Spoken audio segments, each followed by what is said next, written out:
tune seems to be pretty locked in. I don't hear anything weird. Nice rolls. Nice flips.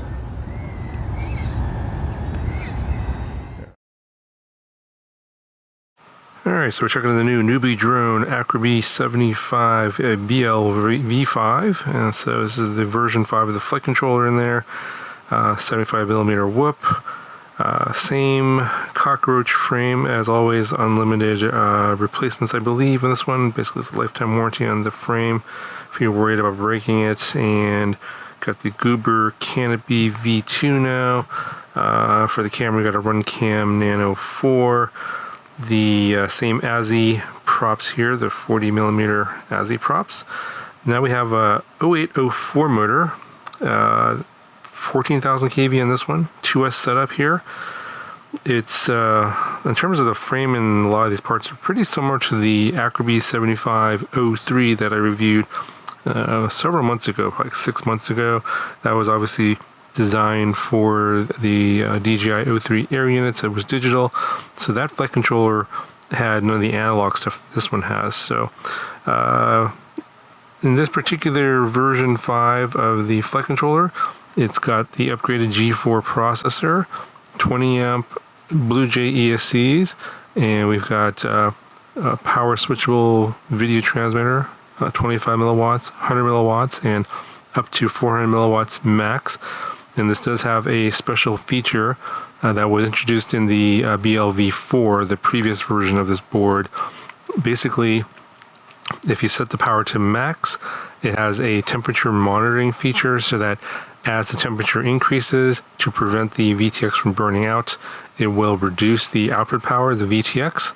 I don't have one of those, well, I do have one of those immersion RC power meters, but I think the battery is dead in mine, and so it doesn't charge anymore, so I can't turn it on. But there's a video that NewBeeDrone made on that feature and demonstrates how that works. I'll link that down in the video description. You can check it out. It's pretty cool. You can clearly see as it sits there and it's turned on, the video transmitter heats up, the power drops down, and they put a fan on the flight controller to cool it down, and then the power goes right back up, which is pretty cool. It does have a UART based ELRS receiver. It does come with 2 antennas. You have the standard T antenna here, and then a separate little antenna right here. It's like it's a dual antenna system, just for a little bit of extra confidence in your signal. And the ELRS receiver does have the TCXO oscillator chip there for temperature monitoring. This is your VTX antenna here, and it is connected on I believe on a UFL connector. Yeah, it's right there. The camera connector is over on this side right here. It does have a capacitor here. It does run on 2S, and you have an XT30 for your battery connection. The bottom plate is carbon fiber, obviously gives the frame a nice stiff in terms of feel, and they have these little foam feet on the bottom here to protect the screws. It does come with this TPU part here. It's for a 550 milliamp hour 2S LiPo. They did not send me that, but they sent me instead the 852S and the 652S. These are the ones that I saw in their store. They do have a larger TPU print for the 850 that does not fit in here. The 650 is tight, but it does go in. For the 850, if you're going to go with something bigger, you can either go with a battery strap, which I did is I just put some sticky battery pads here on the bottom of the carbon fiber, and then I just used my own Velcro battery strap to hold the 850 in. But if you know you're going to be using the 850 pretty much all the time, you can print the TPU print here and swap that out. But if you know that you're going to be using the TPU print, then just go with just leave this one on here. But if you're going to be swapping back and forth, though, you probably should go with a battery strap, which is what I did. Just real quick, the rest of the stuff that comes in the box, you get the diagram on all the components that were in the quad, and I showed you all that already. You got a couple of stickers, spare set of ASI props, and then you get a bag with a zip tie and a few spare screws. Alright, so here is the weight just by itself, new batteries, about 36.86 grams, and then with the 2S650 we're coming in at 68.87, and then with the 2S850, gotta throw on the battery strap too, 76.79, so about an 8-gram increase in weight going from the 650 to the 850.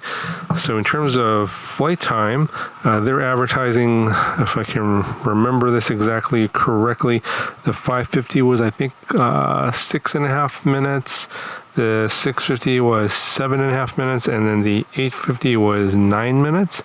So I think that's basically under like no wind, calm conditions, just kind of hovering, not really pushing the quad. That's sort of like the maximum amount of flight you could expect out of this, those batteries. And of course, it's going to be a range, so if you're pushing it a lot, doing a lot of full throttle maneuvers, I should expect less flight time. At the end, you're going to see a little bit of the narrated flight I did on the 2S650, and I did a lot of power loops, and it's kind of flying around kind of fast, and it was pretty windy, and I got like 7 minutes, so almost the full 7.5 minutes advertised, and that was not taking into that easy on the quad. So you can see that in the DVR footage at the end there. The 850, not going to bore you. I did try a very long flight with this one. It does get close to the 9 minutes. I got, in some windy conditions outdoors, close to like 8 minutes, 15 seconds on this one. Obviously, if you're pushing it, you're going to get less flight time. So, with any battery, if you're going totally nuts on the throttle, you can drain the battery pretty fast. In terms of like the shortest amount of flight time you could get, it could be as little as a couple minutes if you're really going nuts. So it kind of really depends on what you're doing. And then on the flights where I was getting like 7 minutes on the 650, I was draining it down to about 3.4 volts, under load, and then at rest the battery came up to about 3.55, 3.6 volts. So I could have squeezed out more, probably 30 more seconds, got down to like 3.1 volts. When it gets down to like 3.5 and below, typically the battery voltage drops off pretty quickly, and you're pretty much at the end of the battery anyway. But for those of you that like to destroy your batteries and go below 3 volts, so you can do that and get that extra 5 seconds, you can definitely do that. There's a range of things you can do to your batteries and get more flight time, and just throw them away and just buy another one if you feel like getting that extra 5 to 10 seconds. Anyway, overall, I thought the PID tune was very good, flew very well, very solid overall. I think the 650 2S is the sweet spot. You're going to probably want to stick with that battery. If you want a little bit more performance and less flight time, the 550 is probably going to give you a lot more oomph for more acro tricks. I think this is overall a good blend of power and weight. I think it's not the lightest in the world, but it is running on 2S, so you are getting some pretty good performance.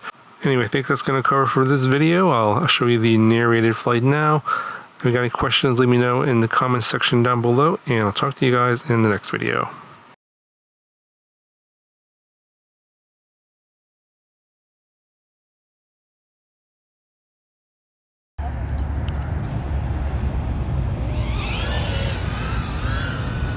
Alright, so let's fly close here. You can hear what it sounds like. Doesn't sound any different than any other 75mm propeller I've heard. Sounds the same. It's the ASI prop. It's got a little bit of a different pitch compared to some of the other 75mm props out there, especially the bi-blade.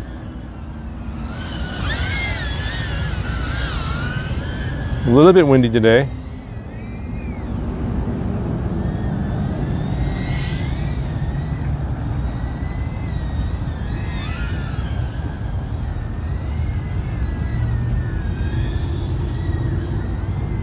Tune seems to be pretty locked in. I don't hear anything weird.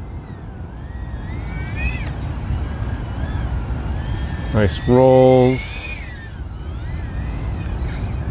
Nice flips. Yeah. So let's just go ahead and fly it around. Try and do a split S and no prop wash there. A little bit of prop wash there going into the wind. So going into the wind versus with the wind is a little bit different. A little bit bumpy there because it is windy.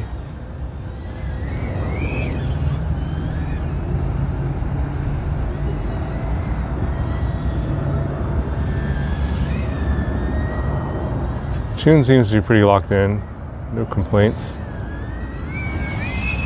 Power loop, a little bit of prop wash there, tiny bit.